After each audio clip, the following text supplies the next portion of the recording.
E o ex-cantor gospel J.A., que foi descoberto na sua infância pelo apresentador Raul Gil, que é muito famoso, ele virou sucesso nacional cantando músicas gospel, porém em 2020 ele assumiu a homossexualidade e essa notícia chocou muitas pessoas da sua família, do meio gospel e muitas pessoas das igrejas e principalmente eu fiquei chocado. E quando eu tinha 15, 17 anos, eu escutei inúmeros louvores do J.A. quando eu comecei, por exemplo, a frequentar a igreja. Infelizmente é difícil gravar um vídeo assim, meus irmãos. E também causa muita tristeza vendo uma pessoa que conhece a verdade da palavra de Deus se apostatando da fé. Mas o que me deixa mais triste é ver ditos cristãos ou supostos cristãos na internet destilando ódio pela apostasia de uma pessoa, ou até mesmo o famoso coach, que é o Pablo Marçal, sorrindo, tirando foto com ele, quando ele fez um convite para o J.A. participar de um evento na igreja. E eu também fico me perguntando como nós conseguimos sorrir quando nós estamos vendo alguém abandonando a fé pelas paixões escravizadoras do pecado. Será que essa seria a atitude do nosso Senhor? Vamos ao texto bíblico para nós refletirmos. Ao desembarcar, viu Jesus uma grande multidão e compadeceu-se deles, porque eram como ovelhas que não têm pastor, e passou a ensinar-lhes muitas coisas. E nesse texto nós vemos o nosso Senhor Jesus se compadecendo das dores das pessoas.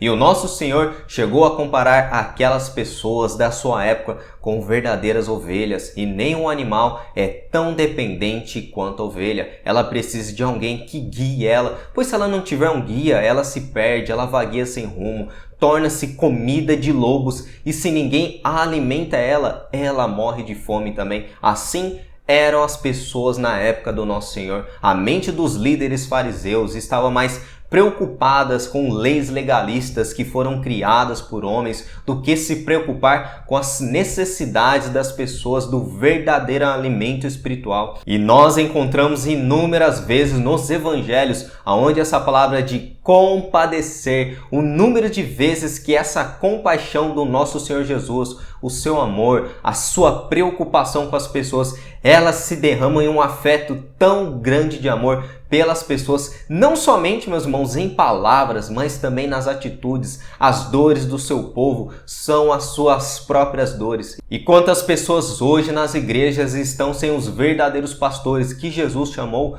Quantos falsos mestres estão corrompendo a igreja com falsas doutrinas de homens, tirando a lã das ovelhas? Jesus se entristece com a situação de muitas igrejas, pois ele é o verdadeiro pastor. E nós encontramos outra passagem que o próprio Jesus ele chorou. Quando Jesus se aproximou de Jerusalém e viu a cidade, começou a chorar. Como eu gostaria que hoje você compreendesse o caminho para a paz, disse ele. Agora, porém, isto está oculto a seus olhos. Chegará o tempo em que seus inimigos construirão rampas para atacar seus muros e a rodearão e apertarão cerco por todos os lados. Esmagarão vocês seus filhos e não deixarão pedra sobre pedra, pois você não reconhece que Deus a visitou. E após a entrada triunfal de Jesus em Jerusalém, ele foi recebido como um rei por uma grande multidão, e aquela mesma multidão em poucos dias que pediu para crucificar ele. E Jesus, ele sabe do futuro e do juízo de Deus sobre Israel e a destruição daquele tempo. Porém, o nosso Senhor, ele chorou. Após 37 anos da sua morte e também ressurreição, o templo de Israel sofreu um cerco pelo general Tito. E milhões de judeus, crianças, mulheres foram dizimados pelos romanos. Inúmeras cruzes foram erguidas para colocar os judeus, meus irmãos. E aquele magnífico templo de Israel foi destruído, restando somente ruínas nos dias de hoje. Jesus sabia de tudo isso que ia acontecer por causa da rejeição do povo judeu. Esse foi o juízo de Deus. Mas qual foi a atitude do nosso Senhor? Ele chorou. Da mesma maneira, nós sabemos, por exemplo, que aqueles, meus irmãos, que permanecem na prática do pecado, quer seja mentira, pornografia, homossexualismo, idolatria, a pessoa irá perecer. Porém, ao vermos uma pessoa que antes ela ia na igreja, como Priscila Alcântara, J.A., entre outros, isso deve causar um senso de tristeza em nós, a alegria no céu, quando um pecador se arrepende. Porém, meus irmãos, o Filho de Deus chorou quando os homens o rejeitaram e não se arrependeram. E assim como Jesus, ele chora quando os homens pecadores não se arrependem dos seus pecados, meus irmãos. Assim deve ser com aqueles que se chamam cristãos e seus discípulos. Nós devemos chorar quando as pessoas elas não se arrependem dos seus pecados e também elas não se dobram ao senhorio do nosso Senhor. E o próprio Jesus nos ensinou essa realidade, que o choro do Espírito é uma das bem-aventuranças do verdadeiro cristão. Vamos ao texto bíblico do Sermão do Monte. Felizes os que choram, pois serão consolados. E o choro que Jesus está ensinando nesse texto não é um choro, meus irmãos, pelo falecimento de um ente querido, apesar de ser muito triste. Não é pelo time de futebol que perdeu a final do campeonato. Não é pelo trabalho que você não conseguiu na entrevista, mas o choro se trata de chorar pelos seus pecados e também pelos pecados de outras pessoas. E a pergunta que eu te faço é essa, irmão em Cristo: qual foi a última vez que você chorou por causa de um pecado seu? E muitos cometem pecados a semana inteira e não derramam uma gota de lágrima. E quantas pessoas, ao verem ao estado do JA, estão zombando, escarnecendo e dizendo: eu sabia que ele não era crente, filho de Satanás. Infelizmente, muitos estão fazendo isso. Devemos exortar as pessoas com a verdade. Mas a verdade, ela vem acompanhada de amor. A verdade e amor, ela machuca, mas ela cura. Porém, a verdade dita com aspereza, sem compaixão pelo próximo, só tende a endurecer mais o coração dos pecadores não arrependidos. E nós encontramos o apóstolo Paulo seguindo o exemplo do nosso Senhor quando ele chorou pelo estado da igreja de Corinto. Vamos ao texto bíblico.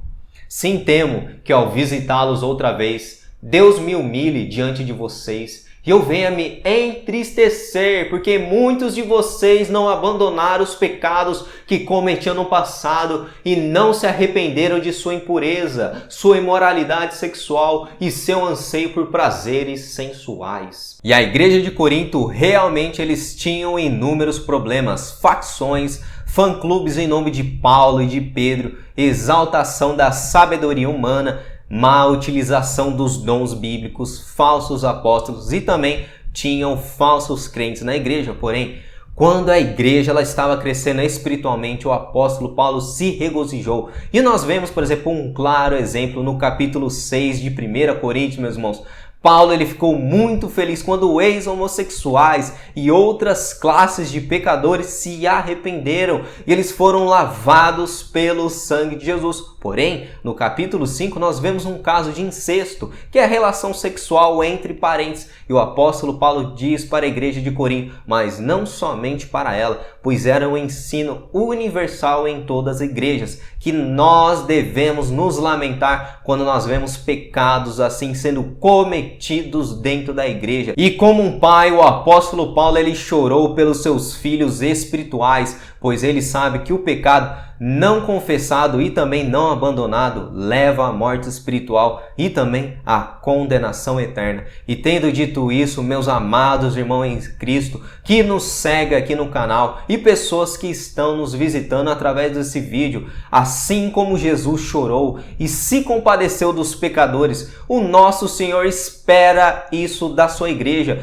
Pessoas que estão escarnecendo da queda do próximo, escarnecendo, por exemplo, de pessoas apóstatas, não entenderam ainda o significado da verdadeira felicidade cristã. Bem-aventurado aqueles que choram. E a pergunta que eu quero fazer para vocês com muito amor: qual foi a última vez que você chorou pelos seus pecados ou de outras pessoas? Pois zombar da queda do próximo, meus irmãos, não é um sentimento celestial, mas um sentimento demoníaco. Examine o seu coração.